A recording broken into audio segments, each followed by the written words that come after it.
Chances are, if I popped up on your For You page, it was probably about housing. So here's why I won't shut up about it. I'm Cam, I worked at JP Morgan, and when I realized that the economic math just wasn't mathing anymore for Gen Z, I left to build Suit. If money makes you spiral, Suit helps you build real progress instead of more anxiety. So economists at Northwestern and the University of Chicago just published research that really put to numbers something that we've all been feeling, but I've been talking about a lot on my page, which is when housing becomes impossible, not just expensive, but impossible, people don't just stay renters, they fundamentally change how they behave on a day-to-day basis. In the paper, they just call it giving up, and here's what that actually looks like. Here's what happens when people give up on ever owning a home. There's three things. One, they spend more now.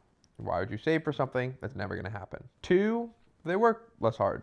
Not lazy, just why grind for a goal that doesn't really exist anymore or doesn't seem feasible anymore, right? They make sense, they seem intuitive. And then three, they gamble more. Crypto, meme stocks, whatever. Because if saving $500 a month won't get you there, even in 40 years, maybe some moonshot bet will. The researchers in this paper called it a hope threshold. If you're above it, you save, you grind, you play it safe.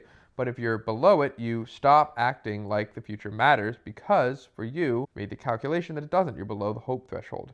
And once you cross that line, you almost never come back. 98% of the people who had given up at the age of 30 were still in that category at the age of 40, 10 years later. And all of these behaviors compound.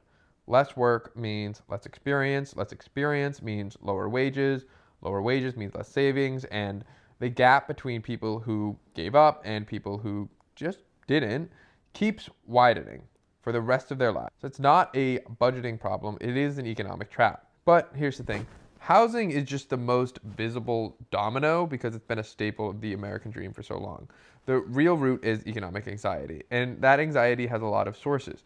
Student debt before you even start working, a school system that trained you for jobs that are getting automated or being taken over by AI. Dating in a social scene that costs $200 to leave your apartment if you're in a high cost of living area. And the worst one is getting priced out of your own friend group as your friends are above the threshold and you're below it. And it's why we're building Suit. It's not just another app that pings you every time you buy a coffee, because the problem isn't that you're bad with money. It's that the system was designed to push you below that threshold. And if you're still here, still trying to figure it out, you haven't crossed that line yet, that matters. Okay, we're in beta right now with Suit, which means that we're building this with our users, not just for them.